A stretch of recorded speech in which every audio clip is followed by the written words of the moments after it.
Здраво, пријатели! Ова видео намерно го започнувам вака, стоејќи пред овој мал храм кој што се нарекува лична библиотека. Овде има книги со најразлична содржина.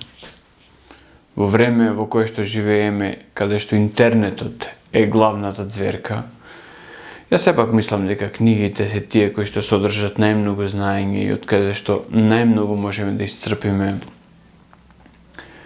мудрост. Намерно ја држам оваа книга во раце. Тоа е книгата на Роберт Киосаки, Богат татко, сиромашен татко. Претпоставувам сите оние кои што го гледаат видеово и кои што се запознаени со мотивацијски видеа, кои што се запознаени со лична надоградба во смисол на постигнување подобра финансиска состојба во својот живот, имаат налетено на Джим Рон, на Роберт Киосаки и на слични такви. Јас од овде само еден цитат ќе земам. А тој цитат е дека треба да држиме отворен ум кон се, но приврзан за ништо. Имајќи го ово во предвид и знаејќи за криптовалутите од многу одамна, речи си од самите почетоци, кога биткоин ме асоцираше на BitTorrent и кога онака, можеби пасивно размислував на темата, секогаш сум оставал одреден простор дека криптовалутите имаат некаква реална вредност во времето во кое што доаѓа. Тоа време сега почнуваме да го живееме и тоа многу интензивно. Во времето во кое што го снимам ова видео е веќе крајот на јуни 2021 година и овој период е интересен заради големите крахови на криптовалутите, ама тие крахови се случуваат после големите подеми на истите тие криптовалути. Значи пред се на биткоинот, а после биткоинот и на сите останати. И сега јас направив неколку видеа со неколку соговорници. Почнав со Дарко, со него го скршивме ледот и јас прв пат со него добив над 1000 прегледи на моје видео на YouTube. Подоцна се појави Стефан, еден млад ентузијаст, човек кој што студира електро и кој што сака да сподели една друга верзија на настаните, еден друг начин на гледање. Јас во моето видео за биткоин кажав дека тоа се геймерските и гиковските кругови. Тој баш беше еден геймер кој што покажа како од геймерски аспект функционираат овие криптовалути. И на крај дојде Никола. Никола е еден од луѓето кои што ја администрираат страната криптовалути Македонија и човек кој што онака искрено ми рече сакам да зборувам со тебе на тема криптовалути. Верували или не, ниеден од овие тројца луѓе не ми е пријател. Не ми е пријател во смисол не ги познавав од претходно. Сега можам слободно да ги наречам пријатели, но претходно не се познавав. Не се познававме, а верувам дека него ни познава мојот канал. Се најдовме во таа група Криптовалути Македонија и одлучивме да направиме една соработка. Тоа што го знаеме, да го изнесеме пред луѓето. Сега, една многу битна работа. Дали сум јас новинар? Секако дека не сум. Јас сум само еден ютубер. YouTube е еден простор во кој што секој може да си ги изнесе работите на начин на кој што мисли дека може да си ги изнесе и YouTube е таа платформа која што го возможува тоа. Дали моите соговорници се доктори на науки за криптовалути? Не верувам дека постои такво нешто. Но и јас имам моја љубопитност со која што можам да ги потпрашам моите соговорници и моите соговорници имаат соодветно знаење кое што можат да ми го вратат на моите прашања. Така се случија тие 3 интервјуа. Овој вовет нормално е на 4-тото интервју. Бојан Ристовски. Човек кој што на ист начин, идентичен начин како и моите претходни соговорници ми се јави, побара од мене да му оставам простор и јас тој простор му го давам. Зошто е тоа така? Затоа што јас верувам во некои фундаментални принципи. Еден од тие фундаментални принципи е слободата на изразување.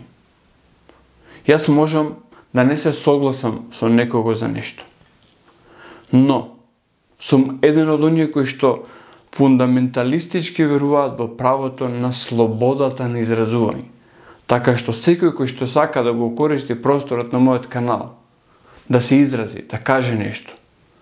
Нормално, тие работи мора да бидат во рамките на пристојното, достоинственото и да не бидат навредливи кон било кој друг. Значи, треба да биде слободно изразување на мислењето. И тој простор ќе го имаат. Кои да се тие. Сега, денеска, проверувајќи ги параметрите на мојот YouTube канал, имам 259 subscribers. Тоа е 1/4 од потребното за монетизација на каналот. Што значи тоа? Тоа значи дека овој канал е во своите зачетоци. Но, од друга страна, јас работам веќе 10 месеци. 10 месеци. Пишувам текстови. Читам книги од кои што истражувам и по интернет, правам текстови, тие текстови ги преточувам во аудио, тоа аудио го преточувам во видео и тоа видео го објавувам на YouTube онака, бесплатно. Каналот не е монетизиран, што значи јас работам максимално ентузијастички. Тоа го правев сам долг период, се додека не се појави овие неколку ентузијасти кои што сака во форма на разговор заедно со мене да споделат одредено знаење. Затоа што не секогаш моите истражувања можат да бидат целосни и комплетни. Понекогаш, ако не и секогаш, луѓето со кои што соработуваме ни даваат поинаков агол на гледање на нештото. Дали јас преку моите соговорници сакав да постигнам поголема гледаност? Би било неискрено да речам не. Од друга страна, сакам да кажам дека знаењето кој што моите соговорници го имаат преку овој канал и преку овие видеа излегува надвор од границите на оно што го имам јас, што го имаат тие или било кој друг.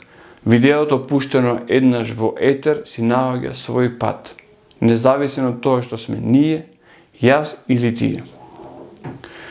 Имав едно интересно искуство деновиве.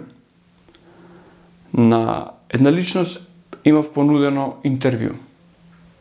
Тоа интервју беше понудено многу порано пред да бидат понудени овие интервјуи, пред да се слушат овие интервјуи. Преписката, личната преписка која што тука нема да ја покажувам затоа што јас ценам дека она што е лично и приватно треба да остане лично и приватно, одеше кон тоа кога да се случи, кога да се најдеме заедно заради личните обврски. И се остануваше на тоа, кога ќе имаме слободно време и двајцата, ќе го направиме интервјуто. За да подоцна во едно друго интервју на друго место, на еден друг медиум, најдам на зборовите дека некои јутјубери таму сакаат да си ги промовираат своите видеа, односно сакаат да си го промовираат својот канал со видни звезди кои што, или видни многу етаблирани луѓе кои што знаат да зборуваат во оваа област. Не знам што да кажам на ова. Муабетот, значи приватниот муабет кој што можам да го документирам со пораките, зборува нешто поинако. Единственото нешто на кое што можам да помислам, мојата наивност ме води кон тоа да некој друг јутјубер го имал тој муабет, па да на крајот испаднало дека некој јутјубер кој што сака преку големата звезда да си направи гледаност или не знам што. Поканата кон сите оние луѓе кон кои што имам пуштено стои. И секој кој што има храброст може да се појави на овој канал и да зборува за работите за кои што мисли дека е компетентен и да одговара на прашањата кои што ќе ги поставам јас. Обично прашањата кои што ги поставувам јас во овие неколку интервјуа беа прашања кои што претходно моите соговорници ги знаеја, се договаравме за нив, затоа што целта беше да покажеме знаење, да покажеме едукација, да ги прошириме видиците за она што зборувам, а не да покажеме кој колку е паметен. Тоа најмалку од се ми било цел и ми било предизвик да го правам. На крајот морам да ви прочитам една порака која што пред некој ден ја добив на Twitter. Значи на Twitter го имам идентичниот профил како што е каналот на YouTube и на луѓето што ме заследуваат, може би здодевно за нив им велам: луѓе, благодарам што ме следите. Мојата цел за бивањето на Twitter е да го промовирам мојот YouTube канал. Повелете, погледнете го YouTube каналот. Ако наоѓате вредност во него, ве молам, направете subscribe. Subscribe-от на YouTube, како што знаете сите, е бесплатен. Значи никој нема да ви бара пари за тоа. Што значи доволно е да тоа што го гледате на тој YouTube канал ве интересира. Значи, ова го имам напишано пред можеби месец дена на оваа личност која што е под некаков ник на Twitter, значи апсолутно не ја познавам личност. Поминува време и вели: немам сега време, ќе ги погледнам видеата. Секој нормален човек ќе си рече: добро, тоа е еден фин начин да се рече не благодарам, не ме интересира. Поминуваат денови и човекот ми пишува. Вели вака: здраво Владко, изминатиот месец ги изгледав речиси сите твои видеа на YouTube. Морав да ти пишам во знак на огромна поддршка за тоа што го правиш. Јас на тоа велам едноставно благодарам. Човекот продолжува: секој став апсолутно подкрепен со аргументи и на место.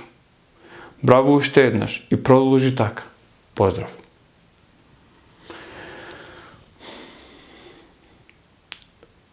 Размислував дали последниот дел од она што ми го има напишано соговорникот да го кажам, но сепак ќе го кажам за тоа што е многу важно. Вели вака: мене е многу криво што немаме доволно публика што ќе интересира суштината на се околу нас. Кај нас за жал се повеќе и повеќе се палат на ефтини инфлуенсерици, слично, ама небитно. Продолжи, бидејќи тој мал процент што те следи е повреден од цела аморфна маса. Вака. Јас ова не го измислив и секој што мисли дека не е така, можам слободно да пуштам скриншотс од Twitter преписката. Мојата работа со овој канал почна пред повеќе од 10 месеци, во август минатата година. Почнав да обработувам најразлични теми. Почнав со 10 subscribers. Кога веќе имав 30 бев прерадосен, презадоволен. Сега веќе тој број е 259. Некој ќе рече се уште не е доволно. Јас велам секој еден што се претплатува на каналот за мене е бесценет. И јас се обраќам на секој еден кој што е претплатен или не е претплатен или прв пат доаѓа да го види видеото на каналот. А верувам дека има многу такви. Последното видео постигна 1500 гледачи. Првите видеа постигнува 50 на гледачи. Истрајност, да се остане, да се прават видеа.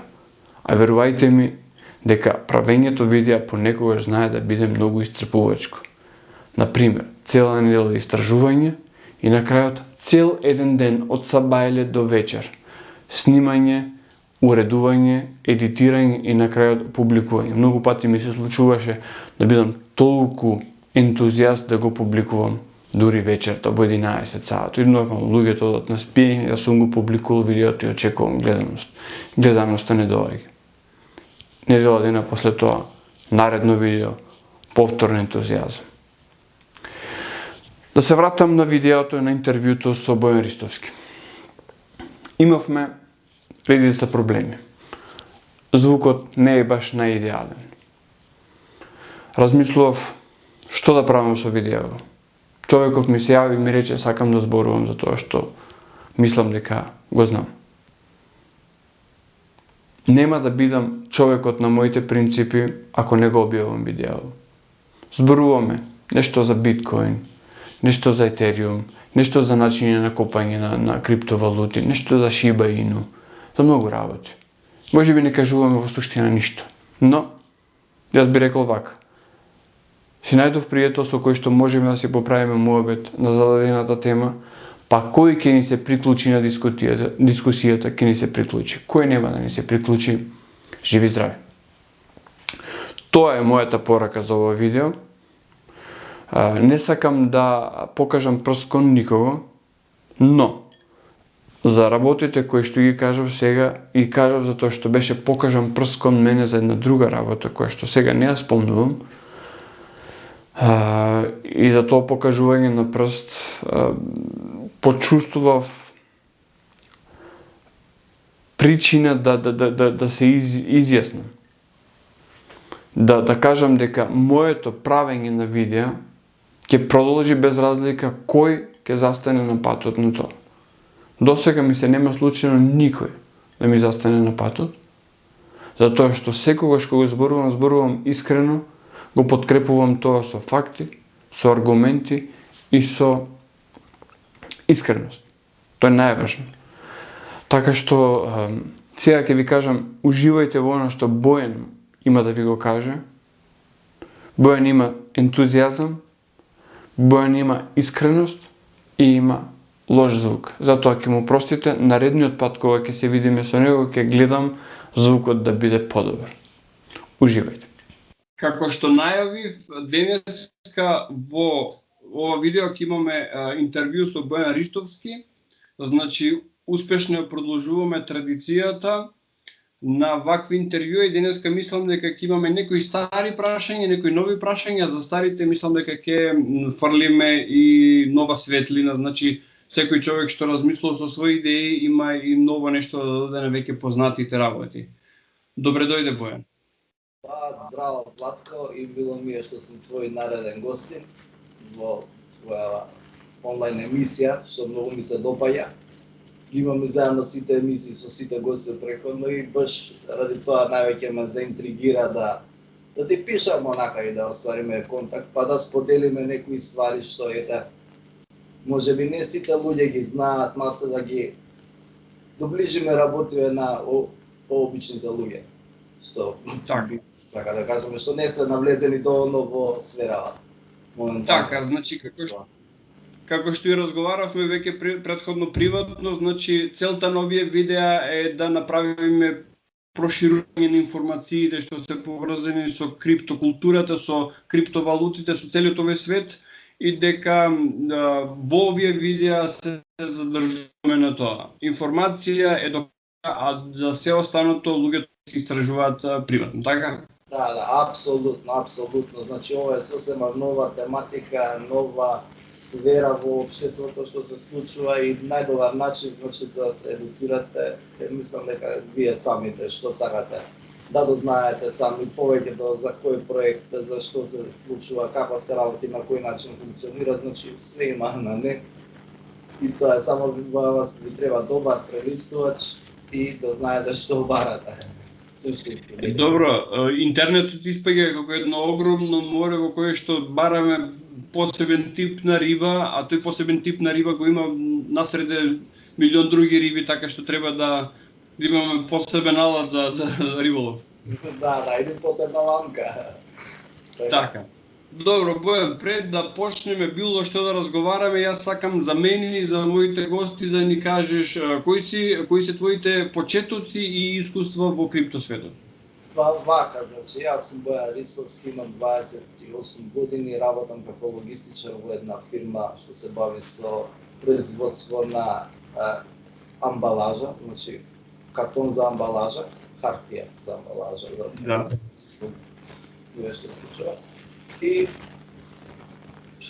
моите почетоци реално со ова, со крипто светот, со овие валути се малце од поодамна, значи ужо од средно ние бевме таа една генерација што навлагаше полека во интернет светот, во компјутерскиот свет, имавме настава со компјутери, со интернет, имавме запознавање, значи од прва година и уште тогаш тие работи како се развиваа беа во подем. И знам дека уште тогаш се користеа за плаќање за на некоја игрица на интернет да уплатиш нешто, парички например, значи нели токени за игрица да се купиш тие ствари.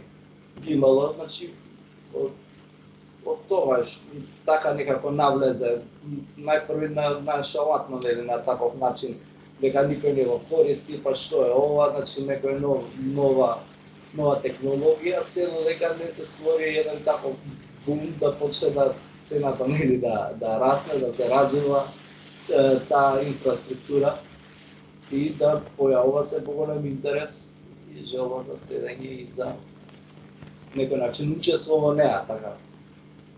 Значи, јас реално од тогаш сум запознат, знам за што се работи, како се работи, но по иницијативно, вака подетално навлегов пред месец и пол, значи од почетокот на мај, откако се задеси тој поголем крак, поголем пат на валутите, на ценава.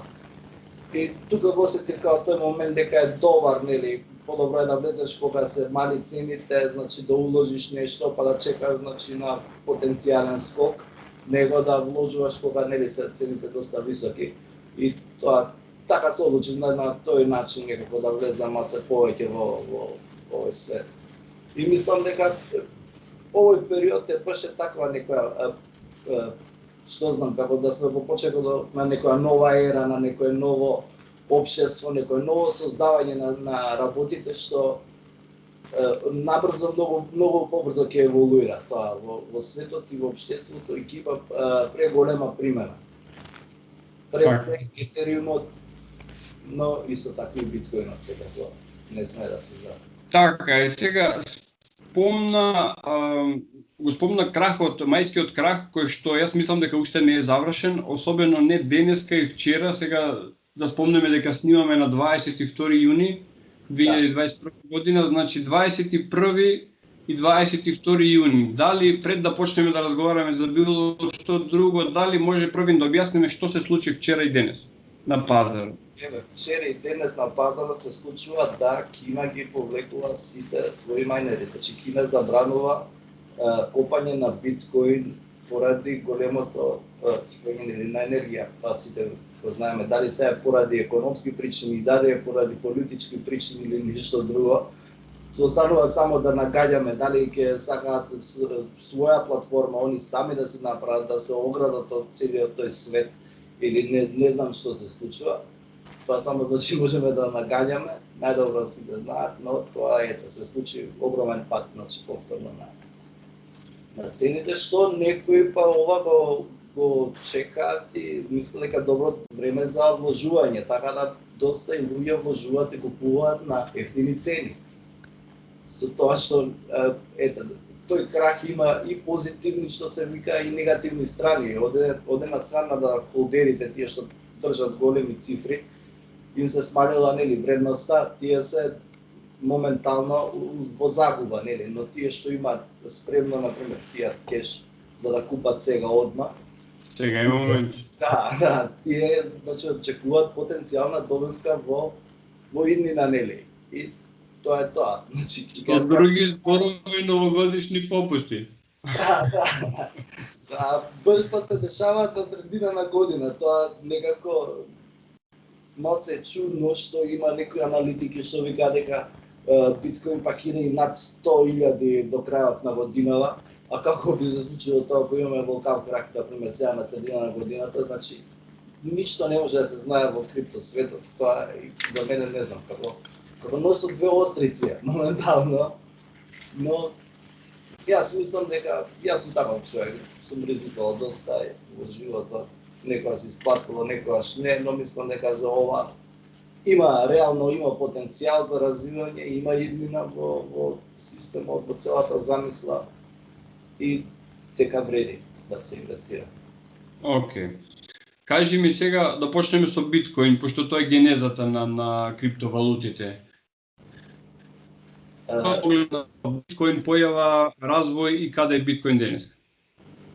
Па вака, биткоин е создаден од некој непознато лице, Сатоши Накамото, или така се нарекува, некаде го кажуваат како да е тоа спој помеѓу Samsung, Toshiba, Nakajima, Motorola, значи овие 4 јапонски компании, што и не мора да значи, тоа се кратениците од овие, нели, 4 компании, што пак стојат некои моќни, што значи, или компании, или луѓе за него, за овој лик што го има создадено се ова, што за Fiat или за Ethereum или за Cash, додека и другите, значи, цело време ти добиваш умножување на една валута, што се случува, значи ти добиваш добивка на добивката. И цело време тоа се врти, значи они сакаат што повеќе да ги држат токените на нивната мрежа и да се создаваат таму нови, значи да се создаваат, они значи ликвидни, течни цени се великат. Што повеќе има ликвидни, например, течни во пулот, тоа нели, што е поголем пулот, има поголема течност. И имам поголема заработка, колку е по-прекратен пулот, колку има повеќе трансакции помеѓу фирмите, колку поголема. Ние толку добиваме повеќе добивки. И тие тука само се множат и се. Што на крај, пак ти имаш некоја... Реално, јас мислам дека со 100 милиони да се почне например да прилудиш, како што ни кажа пута 10, на реално ниво сега што значи 100 милиони би било прека $1000, што за 2-3 години може да биде пута 10, пута 20, за тие ако ги ставиме само да работи од системот и да не ги викаме, значи, но ова треба да сватиме како урочување или како вложување на кеш, ама за подолг временски период. Значи, не можеме да очекуваме сега ние денес да сме вложили и за недела, 2 или за месец да добиеме нешто, да се разбереме. Значи, сите треба тоа да го сватиме на некој начин. Пошто ова не е. Имаме две разлики, значи имаме трейдери, што трейдаат, например, секој ден што купуваат, што продаваат или на верха. И имаме инвеститори, например, што сакаат, ја сакам да, у одреден момент сега инвестирам 50 евра на оваа валута и ги оставам, не сакам ништо да ми да ги падам, да гледам какава е вредноста за 5-10 години, рецимо и тоа што сакам да ги се разбирам. Тоа е као на некој начин инвестиција. Инвестираме во нешто, се чекаме да се зголеми луѓе. Сега, тоа е добра работа со овој систем. Релативно е сега ефтин на токенот да се купи и може да има многу единици за мала вредност. Кога прилично многу, значи, како според мене, јас сам како нов инвеститор, јас не можам, например, со 200 или со $300 сега да уложим или да купувам, например, биткоин, делот биткоин, колкав делот биткоин, јас ги купувам сега со таа, например, смешна сума, колку таа сума би нарасла во иднината, значи нема логика, подобро да, например, да уложам поголема сума да купам пари, повеќе пари во помала вредност, зашто не би тоа би рипнала цената на самата цена на валутата, излезе повеќе во ќафи, поради самите единици што ги имаме. И покрај фактот дека биткоин е паднат, значи утрово најниската цена што ја видов беше, јас во евра ќе ти кажувам вредностите, 25.000 евра. Што значи да си има само еден биткоин, треба да си има 25.000 евра. Сега да бидеме искрени, во Македонија кој заработува 25.000 евра годишно? Никој. Обични луѓе со обична плата, со нормална заработувачка, не. Еве, моментално е 27.500 евра, отприлика. Така што дури и Етериум е прилично скап, 1619 евра паднат, значи пред месец и пол беше 3000. И така натаму, така што во тој дел се согласувам со тебе дека овие поевтините валути се нешто што треба да ни го привлечат вниманието од просто едноставна причина што сега ни се достапни. Да го правевме овој муабет пред 11 години и биткоин ќе беше достапен, а многумина од нас не ни знае што е биткоин тогаш. Да. Многу сме промашиле што се вика таа шанса е сега, значи не мора да значи да е само шиба и ја што го представам, има многу други убави проекти, значи што и реално кажуваш што која е нивната функција. Јас ова го одбрав за мене како иновација, бидејќи јас го сакам иновативни ствари, не верувам може и да нема да функционира, нема да работи, но јас влегувам во време кога сега почнува тоа што се случува и мислам дека на добро време за да почнам, значи нормално река некој што купил на пример Polygon Matic или Doge што го купил на вредност под 0,0, мислам 0.00, нели што купил милиони единици и сега нормално дека он очекува на таа вредност да оди ќе го фаворизира својот коин, својот токен, ме разбираш? Така. Така се ствара публицитет. Сега јас не можам да верувам, не сум толку моќен, што ако јас сега купам 20 токена, или 30 токена, што ќе направам јас, ако инвестирам во нешто такво, ме разбираш? Нема логика. Така. Имаше период кога Доч беше 0,4 евро, значи 40 центи. Ако некој навистина го купил по цена од 1 или 2 центи, тоа се 40 пати зголемена сума. Значи ако некој имал да вложи милион, направи 40 милиона. Што е добра за работа. Што е легитимно, значи кој ја има таа храброст и ги има тие пари да го направи тој ризик е легитимно. Легитимно е да се заработи, легитимно е да се изгуби. Сега кој го има сето тоа, нели?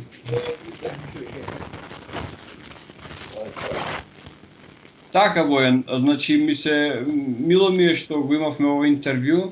Фала ти за одвоеното време. Мене исто така како мислам дека мацно треба, али не.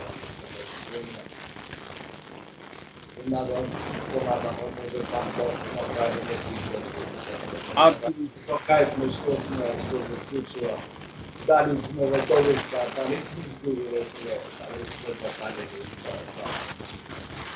Така. Ти благодарам многу и до некој нареден пат јас те поздравувам. Хвала. Да.